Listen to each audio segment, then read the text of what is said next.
Yo, what up guys, it's your boy Legendary here, and today people I'm excited because I get to showcase some more new Ice Barrier cards. So the last time I made 6 new support cards for my main character Osiris Izu, some new Ice Barrier cards, and today I'm going to be showcasing 6 more new support cards that I made for Ice Barriers.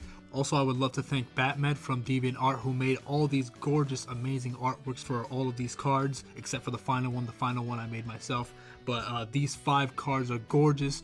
They were done so well. I'm so satisfied with how they came out, so I'm so thankful for you for making these for me, and I'm so grateful, and I'm definitely looking forward to working with this person some more. So please go check them out on their DeviantArt account. The link will be in the description, and you guys will see the link on the screen right now as well, so you could go check out their DeviantArt and check out all the amazing work. Literally, Batmed has so many amazing custom made artwork and stuff like that, so it's really great stuff, and I'm very satisfied with how these came out. So please go check Batmed out when you get a chance. Okay, so first up we have a monster card known as Phoenix Defender of the Ice Barrier. It's a water aqua type monster, level 3, 400 attack and 1400 defense points. Its effect reads: when an Ice Barrier monster or monsters you control is targeted for an attack or by an opponent's card effect except during the damage step, you can discard this card, negate that effect or attack.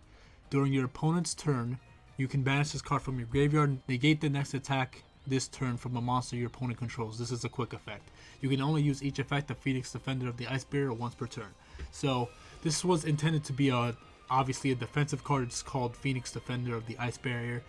It's intended to be a hand trap effect, where basically if your monsters are being targeted, your Ice Barriers are being targeted by an attack or by a card effect, you could just discard the card to negate that attack or effect, and that's pretty much it. It's meant to be defensive to protect your Ice Barriers from being targeted by attacks or effects, like I said. And then the last effect is just the Necro Garden effect, you know, just so you could banish it from the graveyard to negate an attack. I wanted to give it that originally. I added the first effect kind of last minute. I wanted to give it something a little bit more competitive. Hopefully, I was kind of hoping for a bit more of a competitive effect, a more defensive effect, so that's why. So this is just mainly made to be a defensive Ice Barrier card, not really to extend combo plays or anything, but just simply for defense purposes, and that's it.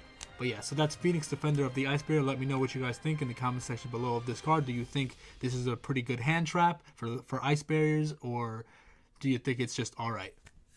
So next up, now we have some Ice Barrier monsters that will extend combo plays and whatnot. So we have Glacius, Sorcerer of the Ice Barrier. He's a water spellcaster type monster, level 4, 1500 attack, 800 defense. If this card is normal summoned, you can special summon one level 4 lower Ice Barrier monster from your hand. During your main phase, you can banish this card from your graveyard, special summon one of your banished Ice Barrier monsters. You can only use this effect of Glacius, Sorcerer of the Ice Barrier once per turn. Okay, so this is just simply supposed to be like a Goblin Burger effect. You know, you normal summon it, special summon level 4 or lower. I just want it to be simple to help you kind of swarm the field with Ice Barriers a lot faster and go for synchro plays a lot faster. And then the last effect, which is kind of like kind of a random effect but a unique effect, is like if your Ice Barriers do manage to get banished some ways, which in the future there are going to be some cards that end up banishing Ice Barrier monsters, so this is kind of like a little bit of hint of what's to come in the future. This will be great because you get to banish it from the graveyard to bring one of your banished monsters back. So that effect will make a lot more sense in the future once I show you guys some future support. But for now, it's just like an extra utility effect. It might not be that important right now, but it'll come in handy later. But still, the first effect is just the best part of it because you get to special summon an Ice Barrier directly from your hand, level 4 or lower, to go into your synchro plays or just to set up your defensive wall. And that's pretty much it. But yeah, so that's Glacius, Sorcerer of the Ice Barrier. Alright, next up we have Glacius, Sorceress of the Ice Barrier. So this is the female, the granddaughter of Sorcerer of the Ice Barrier. This is a water spellcaster type tuner monster, level 2, 1200 attack, 400 defense. If you control no monsters, you can special summon this card from your hand.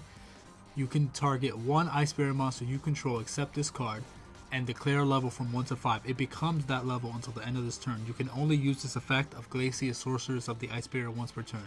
Her second effect is just level manipulation. It's just to make it easier to go into your synchro plays and even make it easier to go into Trishula. At the end, I'm going to explain some combos. I mean, some of these combos are going to be pretty obvious because they're pretty simple, straightforward effects, but I'll explain at the end some combos that I see here. But this is supposed to make it easier to force your Ice Barrier monsters to become the levels that you need in order to summon your different Ice Barrier monsters, so that's why it's there. But yeah, that's Glacius, Sorceress of the Ice Barrier. Let me know what you guys think in the comment section below.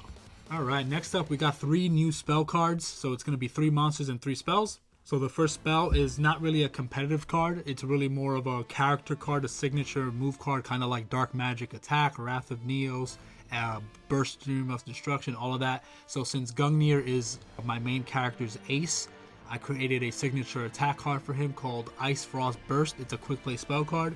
Its effect reads, target one Gungnir Dragonet of the Ice Barrier you control. This turn, if that monster you control battles an opponent's monster, negate the effects of the opponent's monster until the end of the turn.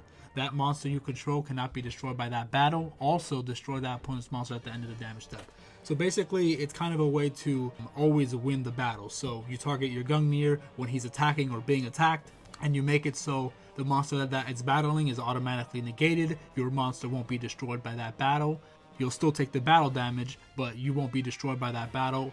And on top of that, it destroys it at the end phase no matter what. So even if you're battling a monster with higher attack points, it'll negate that effect. Your monster won't be destroyed. You'll still take some battle damage, but at the end of the damage step, that monster will be destroyed automatically. So it's a way to get over higher powered monsters, because Gungnir only has 2500 attack. So if he's fighting something that's stronger or can't be targeted by his effect, then you could just attack, activate this card, and make it so that monster's effect is negated, and then you pop it automatically after the battle. You'll still take some damage, but that's okay.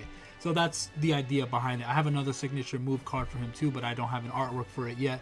But this is the first one that I have that Batman made for me, and it looks gorgeous, and it's exactly what I was looking for.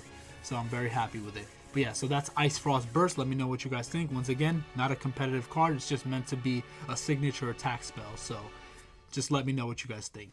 Alright, so next up we have another quick play spell card called Resurrection Magic of the Ice Barrier. Its effect reads, target one Ice Barrier monster in your graveyard and special summon it. If this card is sent to the graveyard to activate the effect of an Ice Barrier monster, you can add this card to your hand. You can only use each effect of this card once per turn. So this is simple. It's just a monster reborn for the deck. And it's a quick play spell card, so you can use it during either player's turn, so it's very fast. And that's pretty much it. It's very straightforward. The reason why I added the second effect is because during season 3 of my show, or season 2, when he gets the full power of the Ice Barriers, he starts to get better spell cards that have effects that make it easier to activate the effect of the dragons without the cost. So obviously Gungnir and Brionic, they have effects where you discard cards from your hand to the graveyard to activate their effects, but sometimes that can create a problem because you're trying to pop something but you're discarding 2 really good cards you need. So this is a card where if you discard it to activate Gungnir's effect or Brionic's effect, it's great because it'll just add itself right back to the hand if it's discarded that way. So it's really cool. I like it. It just gives you that, it kind of makes it so that you don't have to pay the cost for that at all. In a sense, you are paying the cost, but since it comes back to you, it's like you're not paying the cost, and then voila, then you can activate a special summon another Ice Barrier onto the field. So it's really cool. So it's just a simple monster reborn with an added little recovery effect, and you know, kind of like Mermills, where if they're discarded to the graveyard to special summon a Mermill monster or to activate the effect of a Mermill monster, then their effects trigger. So it's kind of like that. It was exactly copied from like the Mermill idea, just to be able to have some destructive power without using all your resources. But yeah, that's Resurrection Magic of the Ice Barrier. Let me know what you guys think. Alright, next up we have the final spell card. It's a normal spell card. This is the artwork that I made myself. Reincarnation Magic of the Ice Barrier. It's a normal spell card. Target up to 2 Ice Barrier monsters in your graveyard. Add those targets to your hand. If this card is sent to the graveyard to activate the effect of an Ice Barrier monster, you can add this card to your hand. You can only use each effect of this card once per turn. So it's simple. It's just kind of like a warrior returning alive, but only for Ice Barriers, only except it's 2 monsters instead of 1, and that's pretty much it. You have 2 Ice Barriers in your graveyard, you add them back to your hand. It's just recovery. That's it, just to recover some resources, and that's pretty much it. And then it also has the bonus effect that the other card had, where it could add itself back to the hand. So it's really good. So say you summon Gungnir, you discard both of those cards to pop 2 cards your opponent controls. They both add themselves back to the hand, and then you activate Reincarnation Magic to add 2 Ice Barriers back to your hand, and then you can activate Resurrection Magic to special summon an Ice Barrier from your graveyard. So now you gained a bunch of advantage. You got to pop some back row, you got to recover some monsters back to your hand, and you got to special summon another Ice Barrier to the field. So once again, these are all just combo extensive cards. The Ice Frost Burst is not meant to make combos, it's just a signature move card. But these cards, Sorcerer, Sorceress, Resurrection and Reincarnation, all 4 of those cards were meant to be combo extending cards. They're all meant to kind of like work together in different ways with the dragons, and easier to summon the dragons and easier to get their effects off and then recover from those effects and whatnot. So yeah. But yeah, that's pretty much it. Those are the 6 new support cards for the Ice Barriers. Once again, I'd like to thank Batmed for creating all those gorgeous artworks of Phoenix and Sorcerer, Sorceress, Ice Frost Burst, and Resurrection Magic. They all look gorgeous. They're all stunning. I can't wait to see what you come up with next. So please, guys, go check this Deviant artist out. Really great artist. Very good at creating their own custom cards. Very talented, in my opinion. Also, real quick, before I go, let me just explain some combo plays. So let's say you have Sorceress of the Ice Barrier in your hand. You special summon that from your hand because you have no monsters. Then you normal summon Sorcerer of the Ice Barrier. He activates his effect. He special summons a level 4 lower. Let's say, for example, a card like, let's say Blizzard Warrior, for example, even though he could special summon himself. But just so you guys get the idea, he's a level 4 monster. So now you could synchro summon for a 6 because you already have a 2 and a 4 on the field. You could go for a 6, or you could activate the effect of Sorceress to change the level of one of the level 4s to a 5. So now you could go for a 7 to go for Gungnir, or now that you have those 3 monsters on the field, you could change the level of one of those 4s and change it into a 3. So that way you could synchro summon for Trishula. So instantly with those cards right there, you have any one of the 3 Ice Barriers synchro dragon monsters. So right there, it gives you an instant Dragon of the Ice Barrier, no matter which one. So all those cards just work so perfectly together. That's why I created these cards, so it could make it easier to go into the dragons as fast as possible. And then the spell cards are very obvious. Like I said, they're just to recover resources and whatnot, to counteract the weaknesses of discarding your cards to get some pops or to return cards back to the hand. I don't know if these cards are going to end up being too strong or too busted, so let me know what you guys think of these cards. Do you think they're too strong? Do you think they could have been better? Not strong enough? Whatever. Just let me know your thoughts. Do you like the ideas that I came up with? These are obviously staying, they're permanent, so I'm really excited to showcase these in future duels. I will have future duels with Osiris using his new support cards and everything, along with all the other characters that I make for the Hidden Legends series, so I'm looking forward to that, and I hope you guys are too. So yeah, guys, that's it. Those are the 6 new support cards. I hope you guys enjoyed. See you guys in the next video. Gotcha!